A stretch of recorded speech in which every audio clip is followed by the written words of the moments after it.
So we're at the end of season 6, of course, and unfortunately we've only got the Carabao Cup and the Community Shield to show you there just before the season review. Didn't win that Champions League, made it to the final, didn't we? And if you haven't watched the episode previous to this where we played in that final, spoiler alert, we did lose, but go check out how we lost. Yeah, a bit ridiculous. But of course, welcome back to Academy to Anfield. This is, like I said, the end of season 6.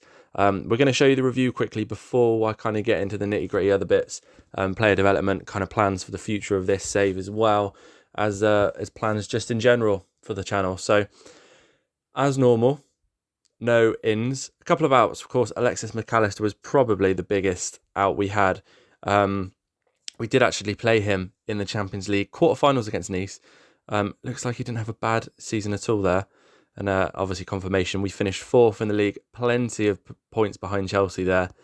At one point, it did look like we may kind of catch them up, but I think the busy schedule at the end of the season did really screw us over a little bit. Jason Stone there with the top goal scorer with 11 goals, which is absolutely dire for anyone, really. But, of course, runners-up in the Champions League, you can see all the way down the bottom, it did say 3-3.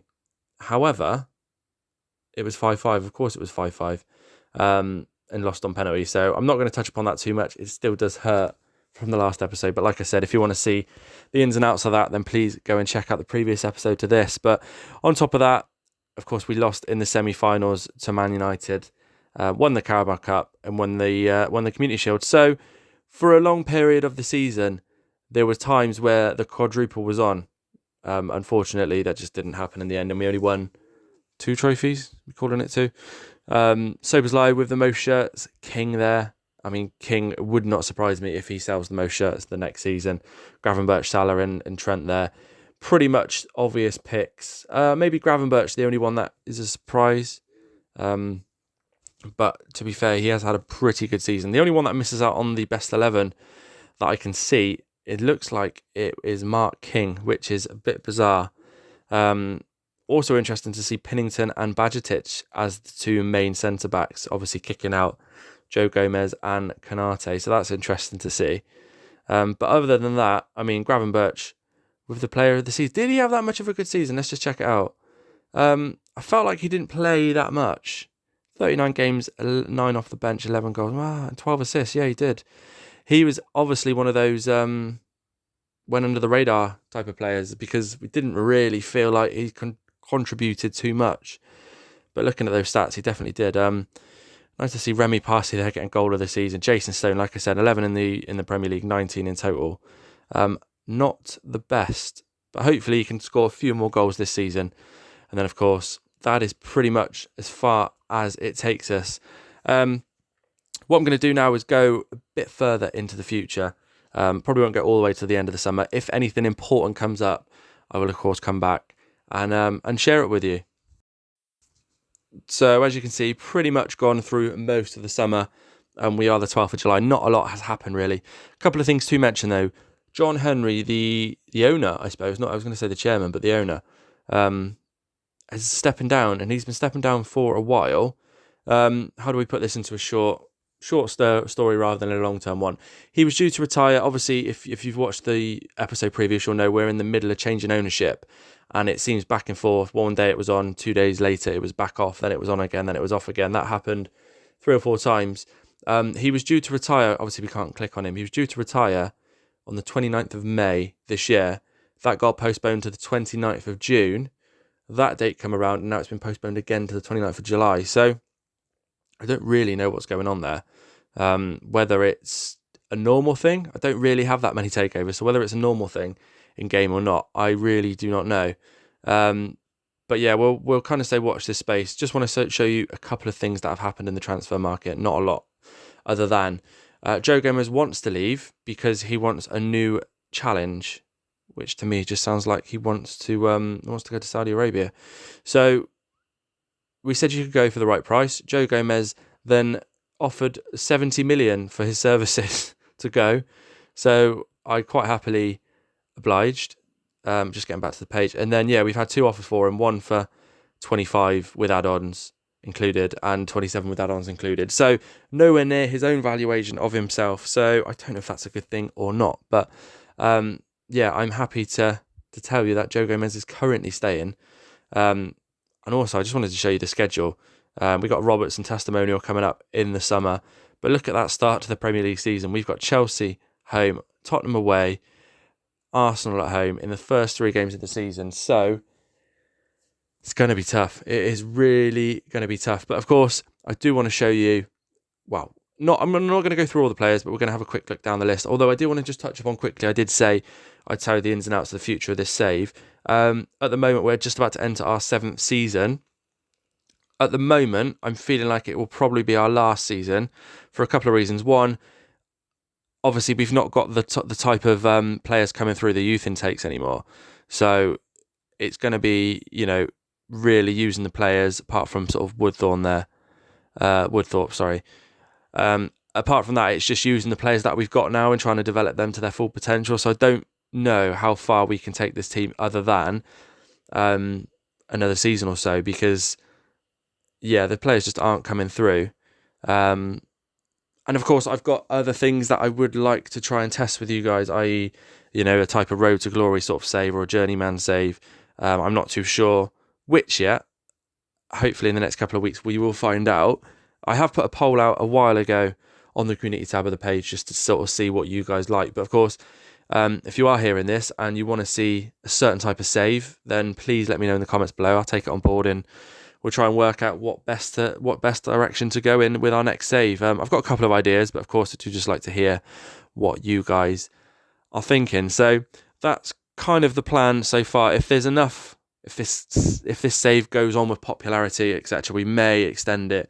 But at the moment, it's looking like this will be the last season. So it's kind of go for broke in one sense, as far as winning trophies go. But anyway, we will move on. We will go through the team, of course. Alisson now 36.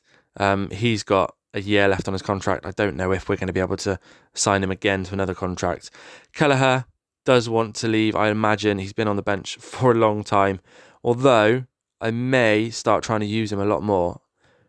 Saying that, I'm pretty sure he had quite a few games last season. He didn't. He had one. Bailey Carrott, though, is someone that is obviously quite away from first team level. However, played 4 games in the league last year, 5 games in the cup, 10 in total. So maybe we'll try and use Carrott a little bit more this year. I think it's probably just going to be worth us loaning out Millward this year because we have got the emergence of Jermaine Grant. Now, Jermaine Grant is obviously a 5-star potential player. League 2 standard at the moment. I just want to show you how he's developed over the last year. As you can see, he's kind of seems to have come on quite well. As you can see there, he's every attribute there, bar a couple. He has made big strides in, or making big strides in, shall we say anyway. And that is probably due to the fact that last year he did start starting a few games for us towards the end of the season. I will try and integrate him a lot more this year. He's 17 years old, due to be 18 in January. Of course, that means probably less game time for the likes of Joe Gomez. But I don't really want to get rid of him yet because he is a good versatility player. Geordie Watmore will probably get loaned out there. Connor Bradley, again, he is quite the mainstay at right back for us. You can see he plays at least sort of 25 games a season for us. That's in the Premier League alone because, of course, Trent, the emergence of Trent into that deep lying playmaker position is just, we can't really miss out on him. But of course, we have got the versatility there of Bajcetic, who can play centre-back alongside Grant, alongside Pinnington. Kanate can still play there. Joe Gomez, like we said, versatility. So the back, what should we say? The back 4 plus the sort of deep line playmaker. The back 5, really, we have got some very good versatility there. And I don't really want to touch that. The only position we probably don't have versatility in is this one here, isn't it? Is the left back position. Owen Beck there. He's a good championship player. He has done the business for me. He played 21 games in the league last year. Okay, 12 of them as a starter, 9 of them as a sub, but he's not bad. He's not bad backup. And of course, Robertson there, 35, is declining quite quickly is probably the best way to say it. Decent Premier League player now. He's probably only got 1 or 2 more seasons left at the top with us, if that really. And of course, going down the league. I will take one more look at Pennington actually, just as we scour through, because his development is finished. Unfortunately, at one point he was 4.5-star potential, but he's just the potential now to be a good Premier League player. But I think we have done well with him. As you can see, he starts quite a lot of games per season. 28, his highest so far last season. Maybe not so much his highest on the average rating, but nevertheless, a very good player. And I will just quickly go back onto Pennington. I want to show you his, obviously, goals. Scores a lot of goals. 9 in total, season just gone. Before that, 6. Before that, 10. And before that, 3 in his first season. But he does score goals, and that's no part down to the fact that he has an immense jump reach. And heading's quite poor, actually, for how many goals he gets with his head. Heading is quite poor. As we see, he's pretty much done now with his development. We'll look at the last 12 months and slowly declined, weirdly, on a few attributes there, but he is still quite a mainstay of our defence, especially down to his goal threat more than anything. Remy Parsley there didn't get as many games as we would have liked last season. Did score goal of the season, though. We're now a 4-star potential ability player, and if we just take a look at the last 12 months, he's still probably not as quickly as you would have liked. He still sort of looks like he's improved ever so slightly. But yeah, as you can see, sort of from February there, just kind of tailed off. But if we look at the games, he's played his most games for us there, 5 as a starter, 7 as a substitute in the Premier League, 11 and then 18 in total with the substitute appearances there. And yeah, we'll probably look to get another season out of him developing wise. Definitely try and get him more games. But of course, that then leads us on to Luke, that will more than likely be loaned out. But of course, we've got the mainstay of our central midfield pair in there. We've got Soberslai, who is absolutely incredible. I mean, we don't need to look at his development, but just looking at his stats, tailed off with the goals there, but assist-wise, he's had a very good season. All of his seasons, in fact, have been over 7 on the average rating. Probably his worst season, believe it or not, this season. Got 20 assists. That is absolutely crazy. He got 8 in the league, 6 in the Cup, 6 in the Champions League, with an average rating of 7.17, which is very low considering how many assists he got. Although you do look back there and see how many assists he got in the Premier League there on his first season. But anyway, that is Soberslai. Of course, we've got to take a look at Mark King to see his development is pretty much there, close to his full potential. He is now described as world class. And yeah, you can see he's just kind of flatline there. But if we look at firstly, if we look at the last 12 months to see how he's improved, and there you go. He's improved in literally everything bar determination. Absolutely incredible player. Passing of 20, we did touch upon this before. Technique of 18, decision 17, vision 18, the perfect midfielder. I mean, just for fun, let's look at his all-time. I mean, that's ridiculous. Look at that all-time change. Most of his attributes there, 3s, 4s, 5s, changes. So yeah, absolutely incredible. And if we just look, since we've moved him to more of a central midfielder on attack, he has really come on leaps and bounds. You can see there he's only averaging 6.86, sorry. But you do see there in the Champions League on the big stage, 7.27 on the average rating. I'm hoping this season will be his season. I can't imagine him staying at a 6.8 for too long. He's surely got to get his average rating up, because he is a hell of a player who turns up in the big games when we need him. So that is Mr. Mark King. Of course, we won't really touch upon Elliot there. Edward Antwi, again, he will probably be another one loaned out unless we need him for depth purposes. And then we get on to the attacking guys. Didn't really know what to call them other than the attacking guys. That sounds awful. But of course, Tornian in there, he's still a 5-star potential ability. He is sort of approaching 21, so he can't have too much more development left. A couple of seasons, if that. But if we look at his, he's actually declined ever so slightly. But if we look at the last 12 months, as you can see, he's probably not had the development we'd like, which is a real shame, because he started the season off in great form. If we just look, he's actually played 31 games in the Premier League so far this year. If we just look overall, he's played quick math says over 50 games in all competitions. Would that sound right? I think it does. 4 goals in the Premier League, 9 in total, 14 assists, 7 in the Premier League. So, he's had a better average rating than Mark King. So, Tornianen is one that plays generally off the left there. Can play all across the front three. So I'm hoping, development-wise, we can really push on with him this year. And of course, that brings me on to the fact that we've got Alpha Sesse back. Carvalho will stay in the squad just as a... is it cruel to keep him around the squad? He doesn't get a game. Maybe we'll sell him. Maybe we'll loan him. We'll kind of see potentially before the season starts. But we've got Alpha Sesse there, who will stay around the team this year as back. We could probably use him in the second half of last season. Of course, he was out on loan at Wrexham, kept Wrexham in the Championship there, played a lot of games, which was good, a lot of games in the Championship, and didn't have too much of a bad rate, and decent Championship player now, but I think the time is for him to kick on now, really. If we look over the last 12 months, his development over at Wrexham, not too bad at all. It would be nice to see him push on, though, this year and potentially get a start in place. He's 19 now, so this is really his year to push on and break into the first team. We've also got Diaz, who is requested to leave, so I'm thinking Diaz will probably leave. Mo Salah, of course, will be staying, as will Ben Doak, who is kind of, although he's not really got much development left at all in him, still potentially a Premier League player. We'll just quickly have a look. A leading Premier League player. He is a Premier League player, sorry. Over the last 12 months to see what he still developed quite nicely. Although he hasn't had any major improvements, he's slightly developed in all areas, really, bar a couple.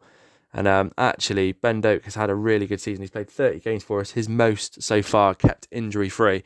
5 goals in the Premier League, 4 assists. So he's a handy player to have around. He really is, especially his versatility. He can play all across the front three there. So it is nice to have Ben Doak around.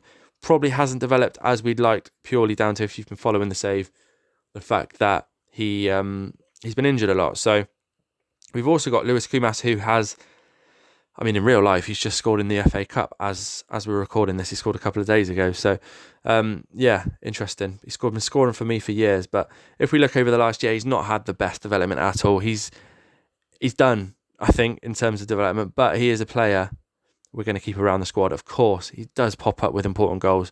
Of course, he scored 7 this year. 3 of them in the Champions League, and they were important goals for us, if I remember rightly. And he's just a handy player to have around. He really is. Unfortunately, he didn't develop into the player we probably would have liked him to, but he's definitely handy to keep around the squad, more so than anyone. And then, of course, the last 3, we've got Johnny Webb. That will probably go out. Unfortunately, this is probably my fault. Look at the games. He's had not many games at all, has he? Not started a single game for us last year, outside of the Cup. So we may probably, more than likely actually, loan Johnny Webb out, see if we can get his career back on track. But of course, here is a player, Ronchi here, who I do want to integrate into the squad this year. He just had a loan spell out at Preston for half the season.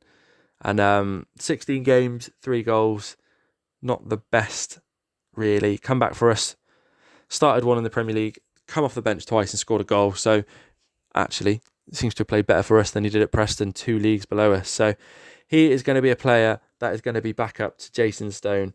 And who knows, even knock Jason Stone off of his perch, considering how poor Jason Stone has been the last couple of seasons. So, yeah, we're looking forward to integrating Ronchi into the squad and potentially giving him some good game time this year. As you can see, he's not really done the development over the last year, but he is still 5-star potential ability. We need to start getting his development going, which, last but not least, brings us on to this man who is the frustration of my life, the bane of my life, a player that could be so good, but just isn't.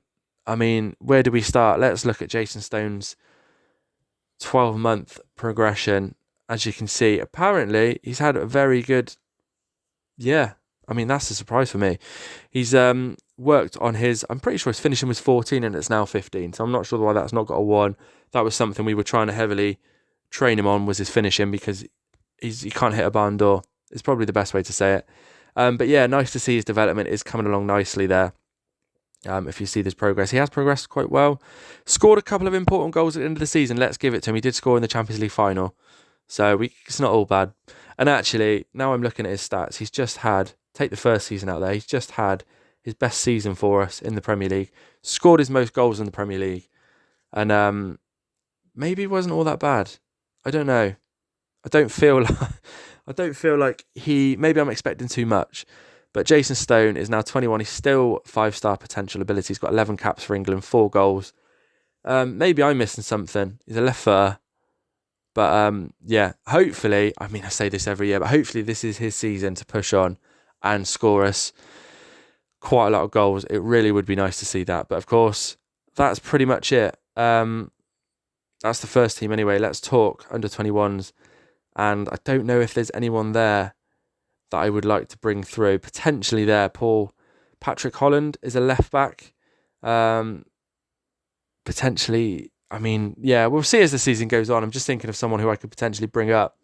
I think the one closest really at the moment would be Jack Woodthorpe there. I think he's played 2 games for me in the league. 1 game last year. But I think this year will probably be his year to come through and compete with the likes of Sesse and you know, Tornianen, etc. on making a first team breakthrough. He is wanted, but I don't think we'll be loaning him out this year. I think we'll just probably focus. I mean, physically, he's a very good player. Technically, finishing and dribbling makes him quite a danger. So maybe I'm missing a trick. Maybe we need to bring him forward and see if he can make an impact for us in this season to come. But of course, that is pretty much it. What I'm going to do now, guys, is go through till the end of summer, bring you up to date with anything that's happened between now and the start of the season. And then, of course, we've got no Community Shield to play for the first time ever, apart from the first season. So we'll bring you back for the first 2 games of the season against, well, London rivals really, Chelsea and Tottenham. And yeah, that could really set up our season or derail it before it's even started. So of course, thanks for watching, guys, and I will see you in the next video.